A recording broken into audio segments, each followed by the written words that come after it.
Hello and welcome to the Moms Who Know podcast. I'm your host, Chanel Nielsen, and my guest today is Kristle Neeson, all the way from New Zealand, which is super fun. I was telling her before the call how much I love her accent. You guys will enjoy this, but even more than that, you're going to enjoy her perspective. So Kristle is a first-time mom, and I wanted to read this paragraph from her blog. She blogs over at themamasway.com. So this is in Kristle's own words. She says, as a first-time mom, I thought I was prepared for when the baby arrived, but boy was I proved wrong. I was so happy to have her here already, but I experienced a lot of stress, difficulties, and loneliness very early on. Although it was a rough start, I was very lucky enough to have a good family support. If it wasn't for them, I would probably be a big mess and torn into pieces by now. I just love the emotion that comes through in there, Kristle, and I love that so many of us can relate. Motherhood is such a journey. So welcome to the show. Thank you for sharing and thank you for being here. Thank you so much for having me. I'm happy to be here. I am excited to kind of talk about your journey into motherhood, some of the struggles that you've had, and specifically today we're going to get into the idea of comparison. So to start off with, I want to just get to know you a little bit better and ask you what it was like for you and what was different, what you didn't expect becoming a first-time mom, kind of, what the surprises were as you became a first-time mom. Right. Yeah, no, that's actually a good question because I'm the type of person that likes to be, in control of everything, schedule everything here and there and have everything, set out for me. And I knew having a baby, it's not going to go that way all the time, but I didn't realize how much my day was going to change, even no matter how much I planned, this and that. But with babies, you just never know with them. So, my whole day would completely crumble. And so I think that was a big adjustment for me to just let go and accept that, not everything can be planned anymore. And just to go through the day, expecting lots of surprises. So that was really a big adjustment for me. Oh, I hear you. That was for me too. I feel like that was one of the hardest parts and you don't know what's going to happen day to day. And then anything you want to do, you can't do. And it can be very, very frustrating. That's right. I know. Yes, it's a great thing, but a hard thing too. So it's awesome that you're blogging about your experiences and kind of sharing those. And I love that first time mom perspective. So another thing that moms run into a lot, and you did a great blog post about this a while back, is moms tend to compare. And so today we're going to talk a little bit about that. And so to start off with, I'd love to hear your thoughts on why moms compare and kind of the dangers we get into with comparison. Yeah, so at least for me, me comparing myself to other moms was one, being a first-time mom. I don't really know, what's normal or what's, meant to be happening, as a mom or the growth of my baby or everything. So as a first-time mom, I always look into other moms. And then when I see something that's not happening to me or to my baby, I tend to start comparing and, questioning myself like, oh, why isn't that the case for me? Why isn't my baby doing this? And so, I think especially a lot of first-time moms fall into that trap of comparing of what they're doing to what other moms are doing just because they don't have that experience per se of what, they're going through at the moment. So by comparing, however, they can fall into the danger of being too worrisome of, oh, am I a bad mother for not doing that? Or, like, am I missing something? Or I'm not providing this for my child? Or, you can get too worried as well if, in terms of the growth of your baby. As we all know, babies are different in their growth. So sometimes a baby could be an early crawler. Your baby might not, which isn't the case for me. My baby's 11 months old and she's still not in the crawling stage. And sometimes I do panic. But then again, it's just, I think, we fall back into that, especially when we don't really know, what, we're facing as first time moms. Yes. And I have to say about the crawling thing, my little guy took a while to walk. He was probably, my youngest was probably my latest walker. But when you get to number 5, it's like, yes, they're not walking yet. I'm not worried. I'm just happy that I have a little bit longer, that I don't have to be chasing him around. So the perspective changes. But give us some more examples of ways that you've found yourself comparing in your motherhood journey. So for myself, like sometimes I'm quite active on social media with my blog and stuff. And I follow lots of, other moms online. And, I tend to, being a first time mom, I look up into these other people. And as I scroll through, social media, sometimes I forget that, what you see on social media is just part of what they want to share with us. And a lot of the time, you only see the good side of things. And so what happens to me is that, I forget that part, and I always think, oh, why can't, my situation be as, great as theirs? She seems to have it all organized, and I'm just here still in my PJs, can't even, get out and have a shower. So, I tend to, forget that, not everybody has perfect days, and there are days that, we all will, have bad days. And sometimes only what you see online is just, the best of days that, they want to show you. And so that area, I tend to, I feel down sometimes, and I feel like, oh, I might not be doing such a great job, or why is it so hard on me? Like, why can't it be as easy for me as it is for them? So that's one thing that I've, realized, that I find myself comparing a lot more when I spend a lot of time on social media. I'm just scrolling through people's feeds and, just wishing, oh, I wish I could do that, or I wish it could have been like that for me. So, yeah. Yeah, I think it's so true. We've heard it before, and it's just good to hear again, because it's so easy to forget. It's just so easy to get caught up. I think it was Lexi Kite. We had her on the show from Beauty Redefined, and she talked about that when we sometimes we start to feel sad, and we start like what you were talking about, but we don't put that together with the fact that we're on social media. So it's great if you can recognize that and say, okay, that is making me feel sad. I am comparing. And a lot of times it's happening kind of on a subconscious level. So it's awesome if we can notice what it is, so that we can take a step back. And just keeping it real here. I always think, oh, I should do more videos or do more Facebook Lives or whatever. But you know what holds me back is some days I don't get dressed and I don't have makeup on. And I'm like, oh, well, I wasn't going to get dressed today. So I'm not going to go to a Facebook Live. So, it's just like you see all the other people who are all made up and ready to go. And you feel like, oh, like you said, I didn't even take a shower today. So you don't feel the same as what you're seeing. But of course, they have their days too. So that's a great point. Yes. I want to talk a little bit more about how comparison affects us, and especially as moms. So some of the things the dangers, I guess, that you see, and how it can really affect our mothering. Yeah. So what I found with myself is that, when I, started comparing what I was doing to what other people were doing, I put a lot of guilt in myself that, I'm not the best mom to my baby, or, I can't do motherhood well, or, a lot of these negative thoughts just came rushing through my head.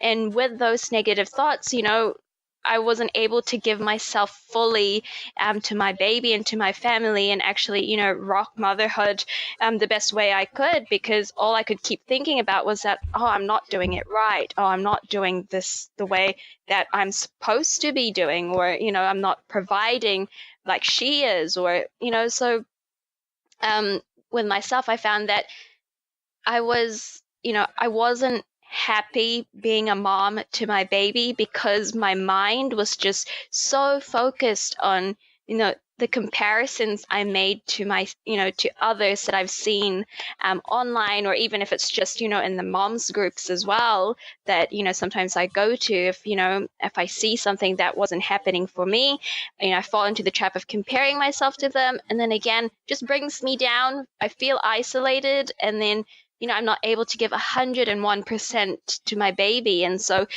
sometimes I feel like I feel withdrawn just because I feel like, oh, I'm not giving her the best. And so, yeah, I just feel like I'm not fully present with my baby and giving her, everything that she deserves that I could possibly give. Yes. Oh, so true. I think that it's just so silly when you step back from it, but I think we all do it. But right, like you're saying, I compare myself with others, and because I don't feel as good, I'm not going to be as good, Right. Yeah. And it's like, why? Why do we do it to ourselves? But yet I think we all do. And I think we can all learn from this. And I want to make sure we get into, ways that we can really overcome it, because it's something we all do no matter what, level. I don't think any of us have overcome this comparison. And I think we all have things that we compare more or we compare less. Some people are more worried about maybe looks or about, comparing vacations or financial aspects or whatever the case may be. And those insecurities come up and we compare. And so whatever aspect in whatever way that we're comparing, it affects us. And so let's talk about some ways and some ideas you have for us to stop comparing and really get into our present, like you said, and to just enjoy where we are at right now. Yeah, sure. So I guess, one big thing, at least for me, is, to take time out from social media, because I think, especially for me, that's where I see myself falling into that trap of comparison a lot of the time. Like I mentioned earlier, being a mom, I follow other moms online, and I tend to, spend a lot of time scrolling through social media, Facebook, Instagram, and catching up on them and stuff. And I mean, it's lovely to see it, but then sometimes, you can't help yourself, comparing to what you're doing to what they're doing. And so I think, at least one day maybe, or once a week, take a break from social media, live in your now, and just focus on your baby and family for that day without having the worry of, oh, I saw this mom online doing this, or, oh, she was doing that. Just being in the present there with your family, away from the worries and comparisons of social media. And I think, that I was able to do that a few weeks ago, left all my technologies when we went out as a family, and receiving no notifications or anything. It just, it made me feel so happy, and just felt so, proud of myself as a mom, being able to be with my daughter and just thinking about her at that time instead of thinking of what other people were doing online. Yeah, I think that is a powerful one. So I have tried to do that. I have a couple ways that I do that. One is every Sunday, I don't go on social media. I just stay off of it altogether. And that's really helpful. And I found, social media is so addictive. It is. We scroll, and then it doesn't matter if you just did it 10 minutes ago, there might be something new. And so you almost feel, this compulsion to check again. Yes. And so stepping back, like you said, when you were out with your family, or for me to take a whole day break is very helpful, because you break that cycle. And then when you're away from it, you kind of can realize more like, hey, that's silly. I don't need to check that every 10 minutes. It really doesn't matter. Exactly. But when you're in the cycle, you want to go back and check it, right? No, it's so true, because I do fall into that trap too. Like, I've just checked this notification and I find myself in the same page again 10 minutes later. I'm like, I was just here. Yes. Yeah. And it's like, why? I don't need to be back here. But yeah, it's this constant, our brains are searching for something new and something shiny, and a new notification fills that need for us. And so it's easy for us to want to go and check. And so another thing that I've done is I've taken social media off my phone, because I find that when I'm out, it's too easy for me. It's too easy for me to just like, oh, I'm waiting in line. I'm bored. Look at my phone. And as a mom, I really want to, I'm waiting in line. Look at my baby, play patty cake, do whatever I need to do. Yes, very hard to do. But for me, it's easier to not have it on my phone than to have the self-discipline to have it on my phone and not use it all the time. No, that's great. Yes. Yes. So keep going. I love that. So some more ways that we can stop comparing. Yeah. So, so I think another thing that's helped me as well is surrounding myself with positive and supportive people. So, being with families, my family, my mentors, just being able to be around them and them, I'm giving you ideas of what you're doing as a mother is great, and just sharing their own experience as well. Just having them there around you, just cheering you on, telling you what amazing thing you're doing for your baby. It just gave me a lot more confidence in myself, and just gave me so much joy and happiness to become that mother for my child. So it's been great having that positive support from my family and mentors. Yes, I love that one. I think that on the flip side, when you surround yourself with people who are very caught up in the comparison game, they can really feed into that. So I know for me in the past, I've really struggled with body image and feeling good about my body. And when I was in that, and I had friends who were in that too, we would just, that's all we could talk about. What diet are you on? Well, oh, you look like you look great. Oh, well, you lost 2 pounds today, and it compared with each other and compared with other people. And it's very interesting when we bring that positivity into our life, when that's what we want, we're able to bring that in. And so it can really help us if we're trying to get out of comparison, to take a look around and see who's supporting that and who's feeding into our insecurities and keeping us stuck in that comparison. Yeah, no, that's definitely right. So yeah, I definitely think, taking a step back will definitely help us, stop that comparison to others.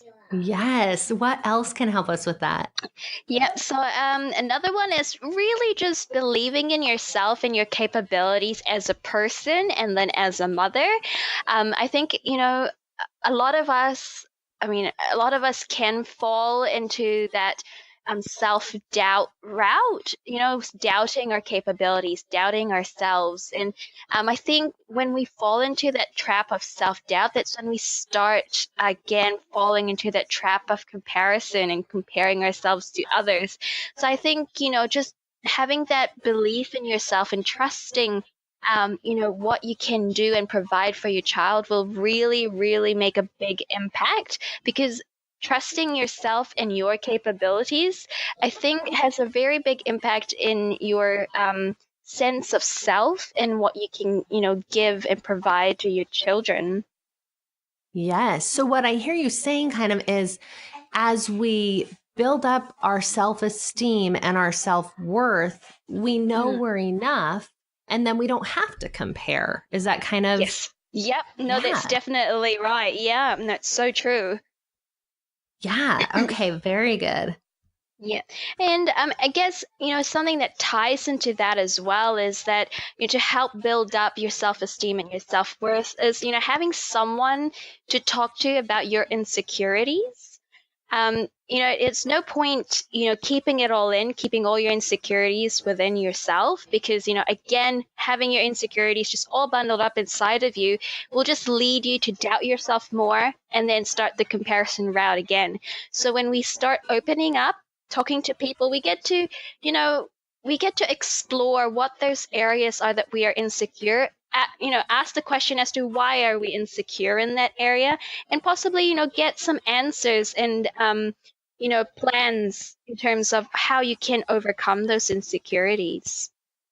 I like that one. I think that, it can be hard for people to do. It's hard for us sometimes to feel vulnerable, to let ourselves be vulnerable. And so we keep in those things. And I think that when we don't have those close friendships, when we can really let those insecurities out, we end up feeling very alone and like people don't understand us. And so we need to be able to get there with either friendships, but if not, maybe even professional counseling, like to be able, it's not only for crazy people, right? Anyone can go and talk. It's to talk. It's to get those feelings out because it's a need. We all need to do that.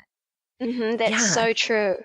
So true. I mean, if we aren't able to talk and just let out, what we are feeling inside, then, it doesn't do any good to anybody. I mean, it just ends up turning into negative feelings instead. Yeah. So I want to spend a little time on this one because I feel like a lot of moms do feel isolated and alone. Yes. And I know for me, when I was a younger mom, I didn't really like to talk on the phone. I had friends mostly out of state, and I did feel alone a lot of times. And I don't know if you have any tips for how to get over that. I'll share a thought I have, and then if you have any to add, I'd love to hear any more ideas on that. No worries, sure. For me, I know one thing. I really like to go walking, and I usually we'll go for about an hour, and I've done this for many years now, and I love the whole idea because we're together for an hour. Usually we do like a 4-mile walk. It's an hour. And that hour we get into some deep topics, and it's almost like therapy. We're able to really express ourselves and talk about whatever we're feeling and get it out. And it's just so nice. And I think part of the reason why is, one, because we have the time, and it's easy to get into those topics when you have time. So a lot of times as a mom, you're feeling time rushed. Oh, I've got to go here. I've got to go here. My baby needs a nap, whatever the case may be. We're kind of rushed for time. And so having an hour carved out, we know we can really talk about some more serious things if we need to. And the other thing that I think is helpful is just like when you're driving in a car, sometimes those are conversations with your kids or with your spouse are the best because you can share and you feel a little less vulnerable, even if you're sharing something vulnerable, because you're not staring in their eyes, and you're walking, in this case, or driving is kind of the same thing, where you're looking forward and you're with this person, but it gives you that little space. So that's my thought. My 2 cents on that is just the walk and talk has been very helpful for me. Any other ways moms can fill that need and find someone and make that happen, the talking to someone about their own issues and insecurities? Yeah, so I like, the walking, because I do like going for walks as well. And it's been great. But I think another one for me is, even if it's with a friend or a family member, going out for coffee, because it is a face-to-face thing, but I think since it's in a public setting, you don't feel too, it doesn't feel too serious or too formal. And, you can talk about it, since it's such a casual setting, you can definitely talk about anything that might be coming up. And even, small topics or small problems that arise for you can be brought up easily over coffee. I do love it. And then I'm able to open up. I find myself opening up a bit more, whether it's to my mom, a friend, or a family member, when we're just sitting there in the coffee shop and catching up. And I think it's just a fun way as well, just to be able to speak with someone and have that listening ear.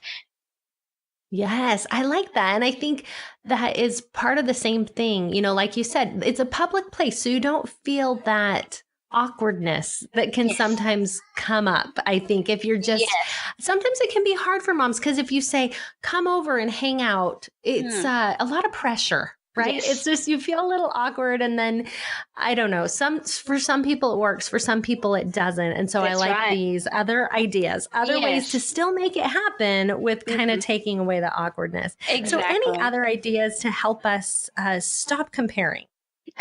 So another one that I find, I mean, to me, with all these ideas that we've covered, they're all kind of interrelated. But this last one that I've got is try to live in the now, in your reality, and where you're at in your life. I mean, in every aspect of everybody's life, we're all at different stages, and I feel when we start comparing, it's like, it's not a very fair comparison, because maybe sometimes this person is way ahead of you in what you're experiencing, or maybe you're way ahead of this other person that you've started, seeing online. And I think it's quite important to realize that, where you're at in your life is where you're meant to be. And no matter what other people are doing around you, it's just to realize, living in your reality, living in your present time is, the best that you can give and do for those around you, because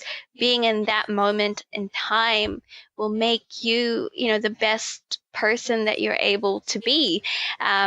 If you start living, let's say living someone else's life, but they're, way ahead of you, you're not able to give yourself 100%, because, in a way, you can't match what you're doing to what someone else's person is doing, because, it's totally, completely different things to what you're experiencing. Yeah. And I think part of that is also gratitude. Just yes, you live your life and you're grateful for what you have, whatever it is. And even if statistically it is less than what another person has, that's okay. Yes. There's a quote that I love that says, gratitude turns what you have into enough. And it does. When you are grateful, what you have is enough. Yes. And, it's a good reminder whenever my husband and I get talking about, oh, so-and-so did this amazing trip or bought this thing. And then we say, but we have it all. Like we have it all. And so it doesn't matter what other people do. We are reminding ourselves, be grateful for what we have. We That's have right. so much. Yeah. And so if we can continue to remind ourselves that, then we'll be so much better off. So I think that this has been a good reminder for all of us to worry a little less about what other people have and to be grateful, to live in the moment. You've given us some great ways to stop comparing and to really enjoy our own lives. So Kristle, thank you so much for being on the show. No worries. Thanks so much for having me, Chanel. It's been fun. And I hope all of you mamas can take something from this and really work on that in your own life to stop comparing and to enjoy and be grateful for the life you have. So thank you again. And thanks everyone for listening to Moms Who Know. I hope you enjoyed this fun episode with Kristle and this good reminder to get out of the comparison trap, get out of the comparison game, and to just be the best mom that you can. The show notes, as always, can be found at momswhoknowpodcast.com. And while you're there, be sure to sign up for the self-care challenge, momswhoknowpodcast.com/self-care.